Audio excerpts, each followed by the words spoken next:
Welcome back to the best podcast in the apartments, man. If you're new to the channel, like, comment, and subscribe. If you're old to the channel, turn the post notification button. We back at it again. I've been gone for a little minute.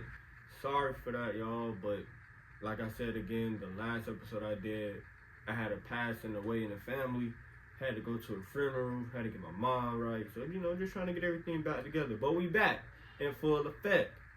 Now, the topics of today are top fives. This is something that we're going to enjoy talking about. Hopefully, y'all get in the comments and tell me y'all top five. But today, we got top five. And right now, we're going to start off with the top five receivers in the league. It might give me more, but I think we all know who the top five is. I think we got Ja'Marr Chase.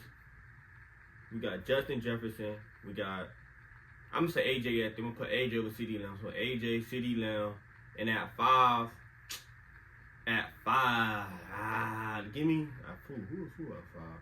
No, at five, give me Tyreek Hill. I think it's a healthy Tyreek Hill at five is something dangerous to where he cannot be messed with.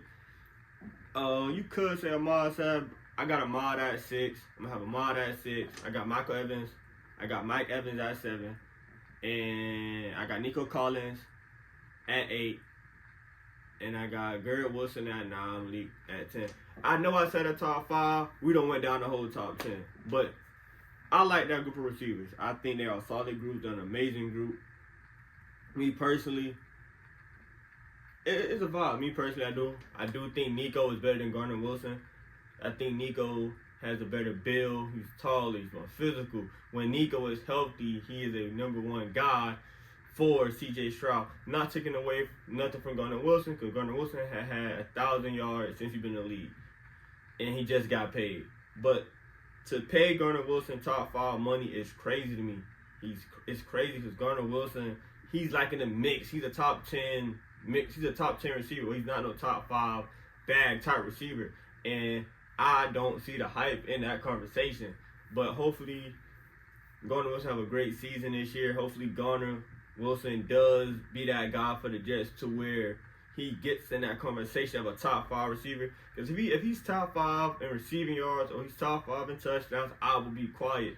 But if we look at it, we've seen what Nico do. Only reason why Nico Collins for the Houston Texans haven't had a good 4 years because he was hurt the first 2 years. But his back-to-back years, he 1,000 yards, and he is that guy for C.J. Stroud.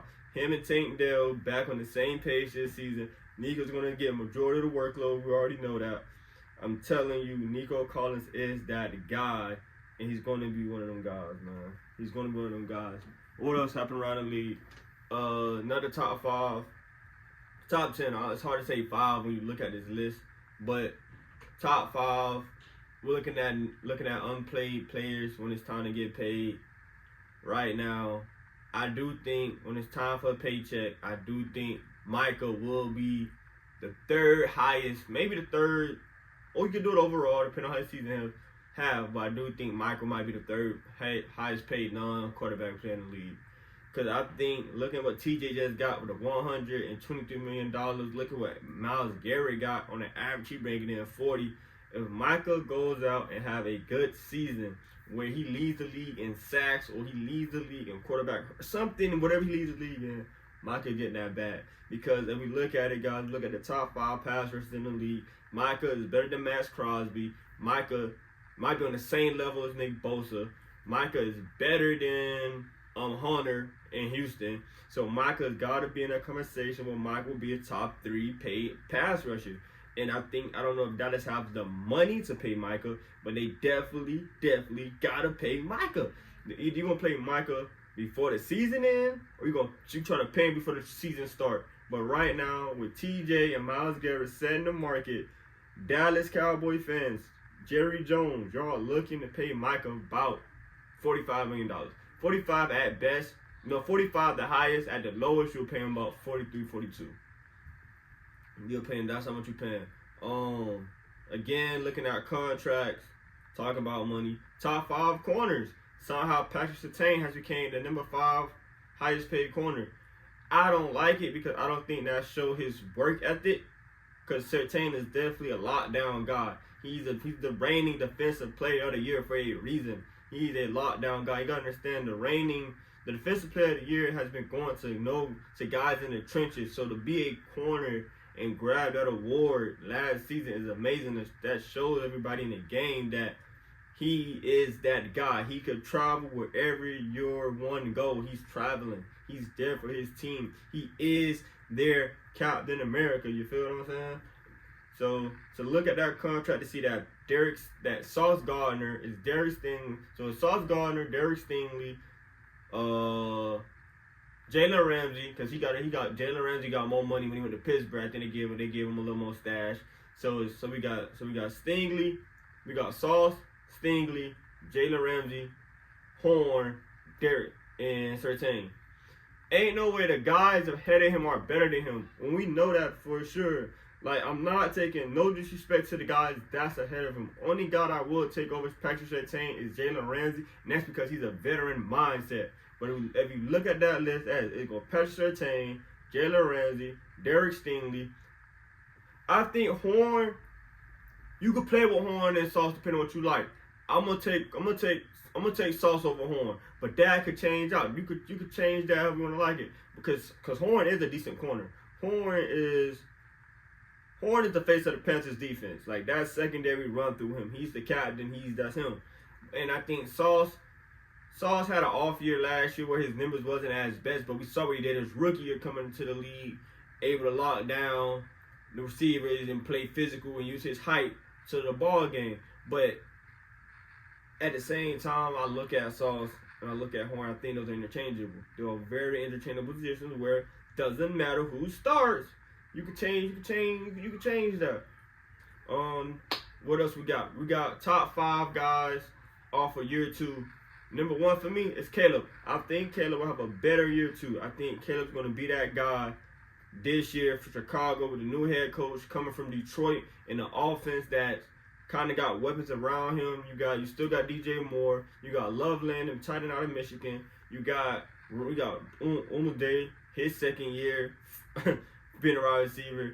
So I do expect Chicago offense to definitely flourish like a butterfly around Caleb this year. So I got Caleb at 1 of year 2. Give me JJ McCarthy year 2. I think him being healthy, him being Minnesota, and let's be honest again, I think Minnesota head coach, he's a quarterback guru. He gets with his guys. You see what he did for Sam Darnold.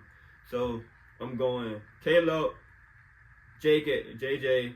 I think I'm going back to Chicago. I think Rome, he's gonna have a great year 2 where he's going to be that number 2 guy by the end of the season. He might be the number 1 guy for me. Who's the number 2? Who's the number 2? Another guy. They don't got to be rookies. Well, I said year 2, so they definitely got to be guys going into year 2. My bad. Who else? I think who another year 2 guy that I've been looking at, man. I ain't coming to my mind. Let me hold up. Them my 3. Them are my 2, like quarterback.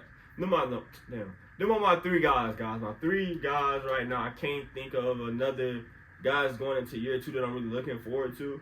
Oh, Nate Wiggins, DB out of Baltimore. I'm looking to see how he plays. I mean, that's the guy I'm looking at. He had a solid year last year, and with Baltimore picking up Alexander, picking up Starks, and you still got Hill, you still got Humphrey. I think Nate's gonna be an amazing guy. I don't think I've seen Nate tape last year. He played corner amazing.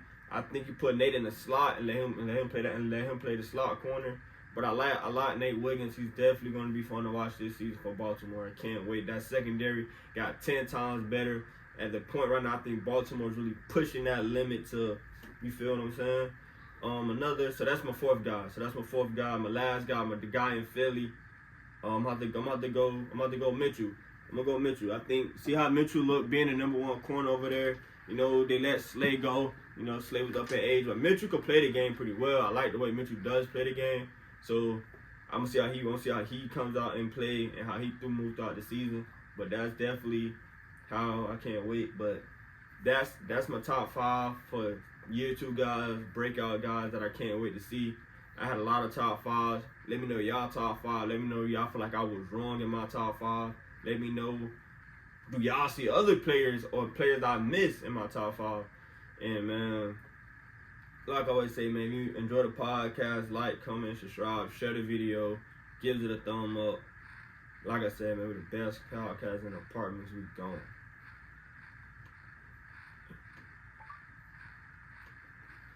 Who do?